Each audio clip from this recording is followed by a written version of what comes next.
អង្គុយក៏នឹកឃើញឃ្លានមីកាតាំងបាត់ដំបងប៉ុន្តែអត់បានទៅបាត់ដំបងអញ្ចឹងមានតែធ្វើញ៉ាំខ្លួនឯងហើយដាក់ថែមកាពះជ្រូកទៀតមកអូយរសជាតិរៀងអែមដែរហ្នឹងបងប្អូនអ្នកខ្លះដែរញ៉ាំមីកាតាំងកុំភ្លេចមើលវីដេអូនេះឲ្យដល់ចប់ព្រោះអ៊ំចុងភៅខ្ញុំគាត់ថាគាត់ដែរញ៉ាំទេមីកាតាំងអត់ដែរលឺសោះខ្ញុំដាក់ថែមមួយកាពះជ្រូកដែរទិញមកគឺយើងលាងឲ្យស្អាតហើយស្ងោរវាឲ្យផុយសិនបន្ទាប់មកគ្រឿងផ្សំគឺមានតែប៉ុន្មានមុខនឹងឯងសំខាន់គឺកាពះជ្រូកនឹងយើងហាន់វាស្ដើងណាបងប្អូនបើថាមានពោះតាន់កាន់តែឆ្ងាញ់ទៀតខ្ញុំឆាតាមអ្នកបាត់ដំបងមិនត្រូវដឹងខុសទេគ្រាន់ថារសជាតិទទួលយកបានដាក់ខ្ទះឲ្យក្តៅមកយើងចាក់ប្រេងឆាចូលបន្ទាប់មកខ្ញុំគោះពងមាន់ដាក់ចំនួន10គ្រាប់ដោយសារខ្ញុំធ្វើជាមួយនឹងបាញ់កាញ់បងប្អូនគេហៅសាច់បាញ់កាញ់ខ្ញុំប្រើ2គីឡូចុចខ្ញុំដាក់ពង10គ្រាប់គឺមកល្មមកូរវាចុះឡើងតឲ្យចូលសព្វគ្នាជាមួយពងហើយនឹងតសៃមីនឹងអញ្ចឹងណាហើយយើងបិទភ្លើងទុកម្លាយសិនដាក់ខ្ទះមួយទៀតដាក់អំពងមួយនឹងខ្ទឹមសរបស់យើងច្រាមនឹងរួចដាក់ស្ករក្រហមបងប្អូនឈ្ងុយមែនតែនថែមទឹកត្រីទៀតមកបងប្អូនថែមតាមចំណង់ចំណូលចិត្តមានប្រេងខ្យងមានស្ករសថែមបន្តិចទៅទឹកត្រីទឹកស៊ីអ៊ីវម្សៅស៊ុបហើយសុំឲ្យដិតទៅបងប្អូនចង់ឲ្យពណ៌ស្អាតថែមទឹកម្ទេសទៀតថែមទឹកបន្តិចផងដែរបន្ទាប់មកដាក់ខាត់ណាដែលយើងហាន់វាស្ដើងនឹងចូលទៅ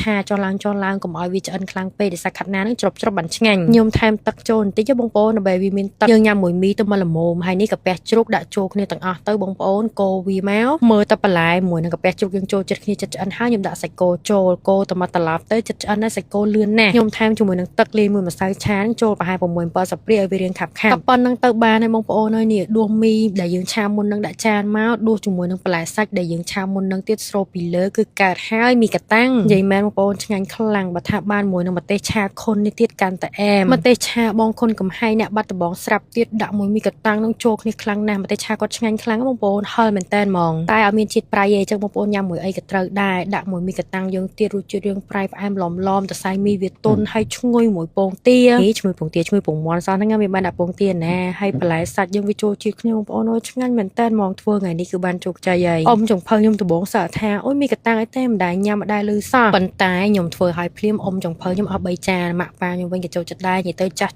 គាត់ចូលចិត្តណាស់មីកាតាំងគ្រាន់តែញ៉ាំខ្ញុំនឹកឃើញដល់យាយខ្ញុំហ្មងព្រោះយាយខ្ញុំទៅណាក៏នឹកឃើញតែមីកាតាំងដែរអញ្ចឹងខ្ញុំទៅណាម្ដងដឹងតែទិញផ្ញើយាយមកហូបថ្ងៃនេះធ្វើឲ្យនឹកដល់យាយហ្មងណាបងប្អូនដែលសាក់ទេអាចធ្វើសាក់បានងាយស្រួលធ្វើឲ្យឆ្ងាញ់ខ្លាំងមែនតែនកុំភ្លេចជាមួយនឹងម្ទេសឆាបងគុណកំហៃណាគាត់មិនលក់តែម្ទេសឆាទេគ្រឿងខ្មែរគាត់អីគឺមានច្រើនមកខ្លាំងមែនតែនផលិតផលកូនខ្មែរមិនថាម្ទេសឆាបុកកតុយហេះទឹកប្រឡាក់សាច់ទឹកកាពិទឹកបោះអីទេខ្ញុំប្រើតែពីខាងគាត់គ្រាន់តែបានថតសោះជាតិអ្នកបាត់ដំបងគឺឆ្ងាញ់អែមហ្មងណា